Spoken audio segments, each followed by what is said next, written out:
Hola, ¿qué tal? ¿Cómo andan? Mi nombre es Martín Amabile y soy médico graduado de la Universidad de Buenos Aires. En este video vamos a hablar del colesterol. Vamos a ver qué es, qué tipos de colesterol hay y para qué sirven. También qué le hace a la pared de nuestros vasos y por qué es importante chequearlos. Y además, cuándo y cómo hay que tratarlo. Así que si tienen alguna duda puntual sobre alguno de estos temas, también les voy a dejar en la descripción del video un índice donde pueden cliquear directamente sobre la pregunta puntual que tengan y así pueden verlo directamente. No olviden que si les gusta este contenido, denle a like, suscríbanse y sin más empecemos con el video. ¿Qué es el colesterol? Bueno, el colesterol es una molécula lipídica o grasa que sirve para muchas funciones esenciales de los seres vivos, ¿sí? Específicamente de los animales, incluyendo a los seres humanos. ¿Y cuáles son estas funciones que tiene el colesterol? Bueno, el colesterol sirve como componente estructural de lo que son las membranas celulares de todas las células. Y además, también sirve para producir hormonas, esteroides, que esto incluye lo que es el cortisol, las hormonas sexuales, la vitamina D. Y, por último, también para la producción de lo que se llaman sales biliares, que son esenciales para lo que es la absorción de grasas y vitaminas en el intestino, ya que funcionan como un detergente para poder absorberlas estas. ¿Y de dónde viene el colesterol? Okay. El colesterol puede venir tanto de la dieta o bien el cuerpo lo puede producir por su propia cuenta a partir de otras cosas que comemos como hidrato de carbono o grasas. Sea de una manera o de la otra, el colesterol termina en primera instancia en el hígado. Y a partir de ahí, lo que va a pasar es que el hígado lo va a empaquetar en unas bolsitas llamadas lipoproteínas y las va a mandar a la sangre para que vayan a cumplir sus funciones en el cuerpo. ¿Y qué pasa cuando estos paquetitos van a la sangre? Bueno, van a ir sufriendo cambios, ¿sí?, en la sangre, y lo que van a ir haciendo es que van a ir dejando grasas en distintos órganos y van sufriendo cambios en su estructura. Primero se van a llamar VLDL, después se van a llamar IDL y por último se van a llamar LDL. Este último es también conocido como el colesterol malo. ¿Y por qué se lo conoce como colesterol malo? Bueno, si bien el LDL va a cumplir funciones esenciales en el cuerpo, como llevar colesterol a estas glándulas que producen hormonas esteroides, ¿sí?, como por ejemplo en las glándulas suprarrenales o en las gónadas, también cuando está en concentraciones elevadas en la sangre, se va a depositar en lo que son las paredes de las arterias y va a colaborar para producir la temida placa de ateroma. ¿Qué cosas pueden aumentar el colesterol malo? Bueno, acá hay muchísimas causas, entre ellas incluyen la obesidad, la diabetes, el alcoholismo, el hipotiroidismo, el SOP, incluso el sedentarismo o algunos fármacos. Esto quiere decir que si se ataca estas causas primarias, los niveles de colesterol de estos pacientes pueden bajar o incluso llegar a valores normales. Por otro lado, también existen causas genéticas que evitan que el colesterol se meta adentro de las células. Estos pacientes van a tener niveles de colesterol altísimos desde edades muy tempranas y van a tener un altísimo riesgo cardiovascular, con la posibilidad de tener eventos cardiovasculares desde la juventud temprana. Entonces, si hablamos de que hay un colesterol malo, eso quiere decir que también debe haber un colesterol bueno. Vamos a hablar de eso. El colesterol bueno, o HDL, tiene funciones que son opuestas a las del LDL o colesterol malo. Entre ellas sus funciones va a ser ir a buscar el colesterol de los tejidos periféricos y llevarlos otra vez al hígado. Además, dentro de esos tejidos se va a incluir a las células llamadas células espumosas, que son células llenas de colesterol, que se encuentran en la pared de los vasos, ¿sí?, en la conocida placa de ateroma. Por lo tanto, el HDL va a sacar el colesterol de la placa de ateroma y por lo tanto se cree que reduce el riesgo cardiovascular en los pacientes que tienen esas placas de ateroma. Pero, ¿qué es la placa de ateroma?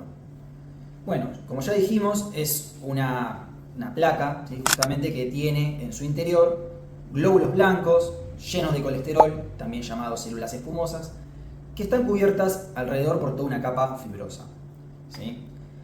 Lo que puede hacer esta placa de ateroma en la pared de los vasos es que a medida que va creciendo va a hacer que el paso de la sangre cada vez sea más difícil, es decir, que se va tapando la arteria, y eso va a generar un problema en la irrigación de los tejidos que dependen de esa arteria.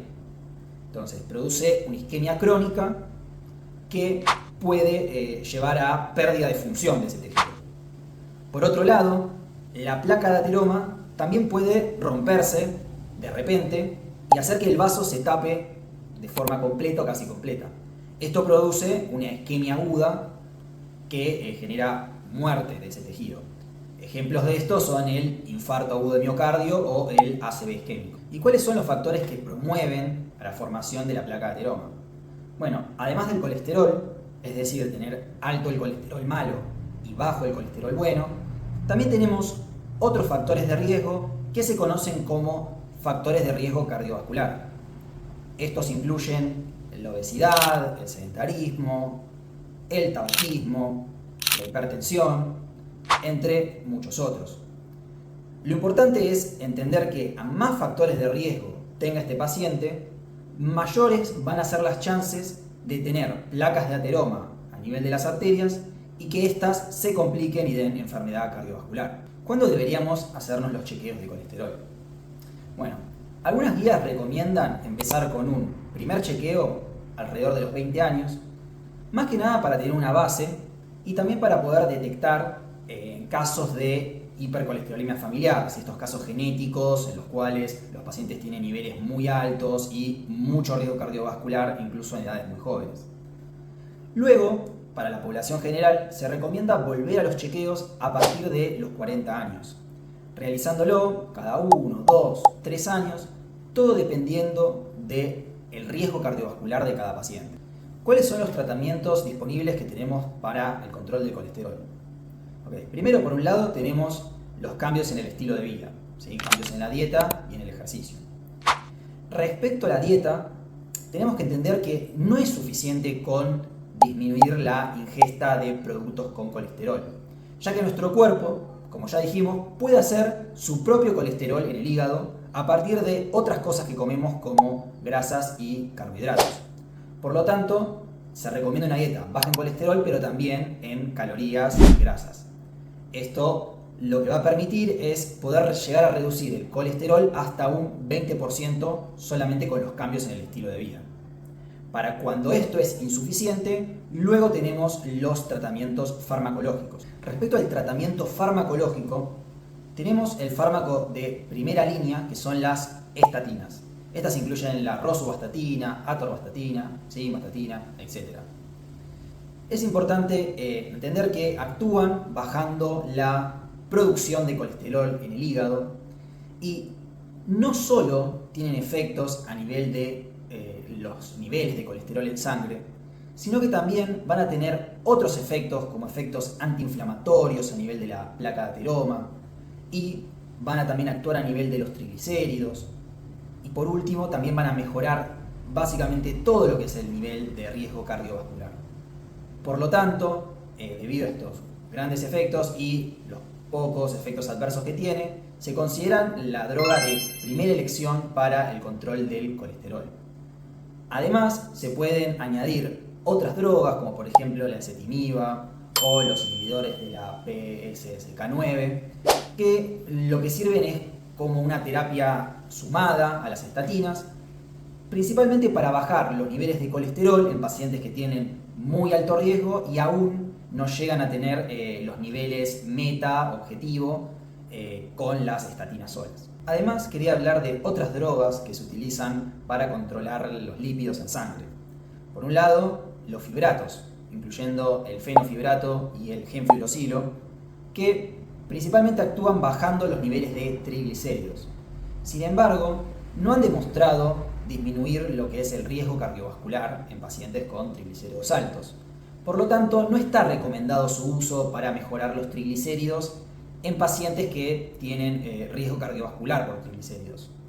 Sí está recomendado su uso en casos extremos, ¿sí? De triglicéridos muy altos, o sea, más de 1000, pero para prevenir otra cosa que es la pancreatitis, que es una inflamación del páncreas, que no va al caso.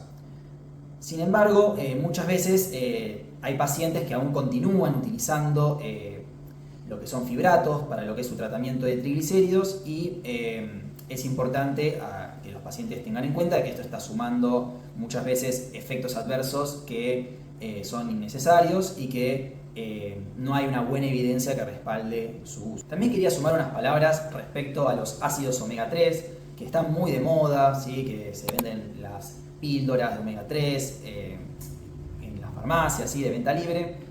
Y lo que quería aclarar es que hay estudios sobre esto, ¿sí? Especialmente con un tipo de ácido graso omega 3 que se llama EPA, y que se vio que en dosis altas, no las dosis que se venden normalmente en la farmacia, sino en dosis más altas, así como unos 4 gramos, se vio que en pacientes que tenían triglicéridos moderadamente altos, el uso de los ácidos omega 3 mejoraron lo que es el riesgo cardiovascular. Sin embargo, todavía esto sigue en estudio y aún no se han sumado a lo que son las guías de cardiología o de medicina para su aplicación en los consultorios, pero bueno, quería aportar esto de que se está viendo cada vez más estudios sobre el tema y que quizá en algún momento se puedan empezar a aplicar como tratamiento. Ahora sí, podemos hacernos la pregunta de ¿cuándo habría que tratarnos para el colesterol? Ya vimos todos los beneficios que tiene, pero realmente, ¿cuándo necesitamos utilizar este tratamiento? Ok, acá va a ser muy importante entender el concepto de prevención, es decir, las estatinas sirven para prevenir eventos cardiovasculares y por otro lado tenemos que entender lo que es la prevención primaria versus la prevención secundaria. La prevención primaria es cuando el paciente aún no tuvo ningún evento cardiovascular en su vida, ¿sí? Entonces la idea es prevenir que tenga un primer evento. Mientras que la prevención secundaria es cuando el paciente ya tuvo un evento y la idea es prevenir que tenga un segundo evento. ¿Qué son los eventos cardiovasculares? Bueno, ya dijimos, que tenga un infarto agudo de miocardio, que tenga angina de pecho, un aseo isquémico o incluso la colocación de un stent, etc. ¿Sí? Hay muchos eventos que hacen que el paciente se considere que tiene una enfermedad cardiovascular. Y es en estos pacientes en los cuales hay que hacer lo que es la prevención secundaria. Entonces, como prevención secundaria, ¿sí? Pacientes ya enfermos, ¿qué es lo que se recomienda? Bueno, se recomienda lo que son estatinas a dosis altas, ¿sí? Lo más que tolere el paciente. Por lo general, estas son atorvastatina 80 miligramos o rosuvastatina 40.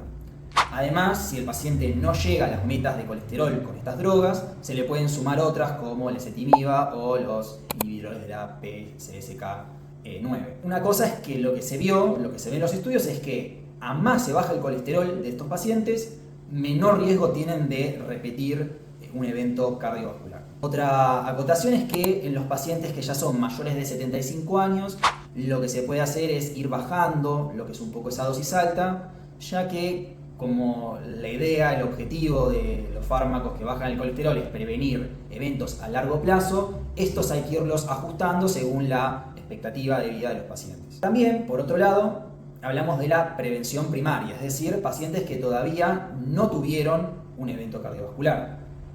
En estos pacientes, ¿cuándo está recomendado el uso de estatinas? Por un lado, en pacientes que tienen niveles de LDL o colesterol malo muy altos, arriba de 190, está recomendado el uso de estatinas en dosis altas. Por otro lado, en pacientes diabéticos entre 40 y 75 años, también está indicado el uso de estatinas que pueden ser en dosis moderadas, si no tienen muchos factores de riesgo cardiovascular, o en dosis altas si es que siguen sumando factores de riesgo.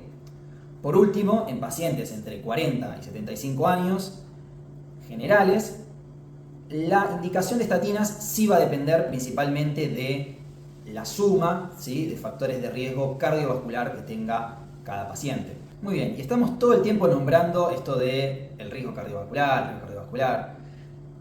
¿Qué es esto? O para ya que no sea un concepto tan abstracto, ¿cómo hacemos para medir este riesgo cardiovascular? ¿O cómo puedo hacer yo para saber cuánto riesgo cardiovascular tengo?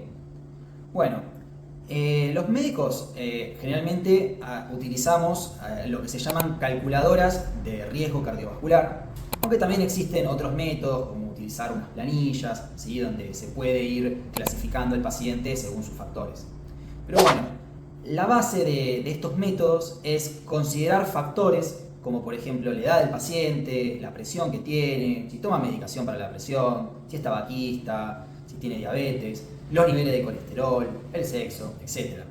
Y luego de cargar todos esos datos, la calculadora nos arroja cuál o cuánto es el riesgo cardiovascular de tener un evento de acá a 10 años.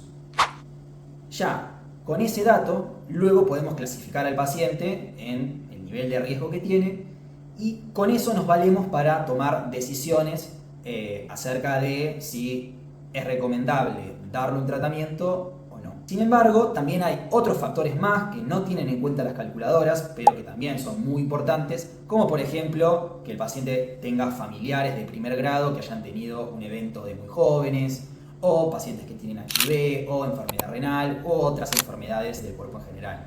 Por lo tanto, si bien existe una calculadora y simplifica mucho lo que es clasificar a los pacientes y saber las indicaciones, siempre hay que tener en cuenta que hay otros conocimientos que hay que tener de base para poder hacer un correcto juicio respecto al paciente. Como conclusiones de este video, podemos decir que la hipercolesterolemia es extremadamente frecuente en la población general, que se sabe que hay una relación entre los niveles altos de LDL y el riesgo de tener un evento cardiovascular, y que además no hay que pensar al colesterol como un factor aislado, sino que hay que entenderlo como parte de un conjunto de factores de riesgo que hacen que, una vez que veamos al paciente de manera global, podamos decidir si está indicado el tratamiento o no. Bueno, hasta acá el video de hoy, espero que los hayan disfrutado. Por otro lado, no olviden que si tienen dudas, preguntas, pueden dejarlo en los comentarios. Y también si tienen alguna inquietud o quieren que profundice más sobre algún tema del colesterol o otro tema de la medicina, también pueden dejarlo ahí como una sugerencia en los comentarios que los voy a escuchar. Bueno, sin más, nos vemos en un próximo video para seguir hablando de otras enfermedades. Chao, nos vemos y cuiden de su salud.